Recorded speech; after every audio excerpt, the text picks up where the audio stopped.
यज्ञ के विस्तार में चतुर्ज्ञानी लोग इस ब्रह्म वैवर्त बिठूर में यज्ञेश्वर का यज्ञ जन करते हैं। इस प्रकार कलयुग थर थर कांपने लगा। खड्ग हाथ में लिए यमराज की नाई राजा परीक्षित को देखकर बोला, हे महाराज, तुम्हारी आज्ञा से जहां कहीं रहूंगा वहां भी आप धनुष बाण लिए मेरे पीछे फिरोगे, इस कारण मैं यहां नहीं रहूंगा। हे धर्मध्वज, ब्रह्मा ने 4 युग रचा, त्रेता, सतयुग, त्रेता, द्वापर, कलयुग। उनकी अवस्था का प्रमाण है 17,28,000 वर्ष कलयुग की आयु थी। भोग करके चल दिया। फिर त्रेता आया, उसने 12,96,000 वर्ष भोगा। और फिर द्वापर का प्रवेश हुआ, उसने भी आनंद सहित 8,64,000 वर्ष राज्य किया। अब सब अपना अपना राज्य भोग चुके हैं, तो आप मुझे क्यों रोक रहे हैं? मेरी आयु 4,32,000 वर्ष है और मुझे भोगनी पड़ेगी, और मुझे आप आज्ञा दें, क्योंकि हमारे राज्य से निकल जा। सतद्वीप नौखंड में तो आपका राज है महाराज, में जाऊं कहां? आप विधाता के लेख को क्यों पलट रहे हैं? इस प्रकार तनमे धर्म भ्रष्टम श्रेष्ठम स्थानम निर्देष्टुमर्हसि यत्रैव नेतो वस्य आतिष्ठस्य अनुशासनम। आपका अनुशासन तो हर जगह है, मैं कहां जाऊं? परंतु मेरे गुणों की ओर आपने ध्यान नहीं दिया। मुझ में एक गुण भी है, ठीक है, मैं दोषी हूं, अन्यायी हूं, मेरे में पाप बढ़ेगा, धर्म का लोप होगा, लेकिन गुण भी है। मेरे गुणों पर तो आप ध्यान दीजिए। अत्यंत उत्तम गुण है, यह आपसे निवेदन करता हूं। सतयुग में राजा के राज्य में एक मनुष्य अपराध करता था तो समस्त राज्य भर के मनुष्यों को दंड मिलता था, ऐसा नियम था। त्रेता में एक मनुष्य के पाप करने से सब ग्राम को दंड मिलता था, ऐसा नियम था।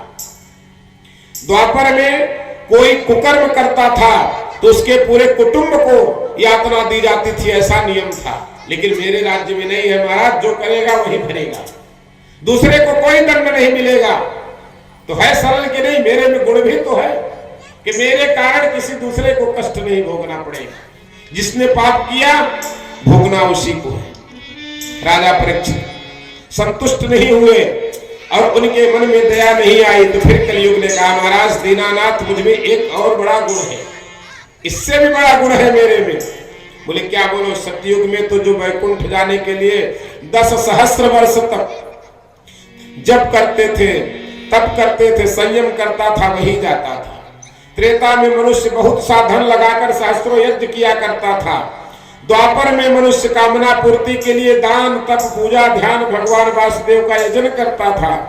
लेकिन मेरे राज्य में मनुष्य पल मात्र को भी एकाग्र चित्त से, सच्चे मन से परमेश्वर का भजन करे, तो मन में हृदय से ध्यान करे और उसकी कथा वार्ता सुने, तो वह पुण्य प्राप्त हो जाता है, जो जन्म जन्मांतरों के कष्टों से छूट जाता है।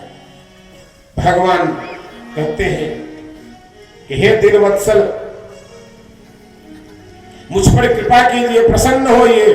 कलयुग हाथ जोड़ करके बोला, हे पृथ्वीपति, हे दयानिधे, हे दीन दयालु, आप मुझ पर प्रसन्न होकर कृपा करें, प्राणदान दीजिए।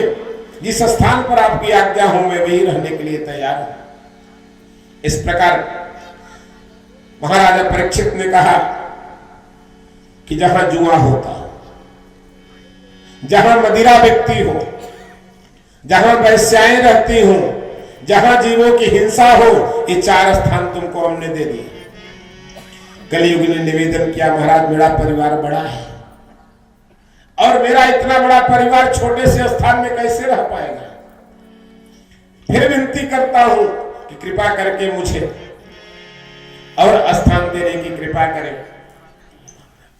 अथैतानेन सेवेत पुरुषो पुरुषः कचित्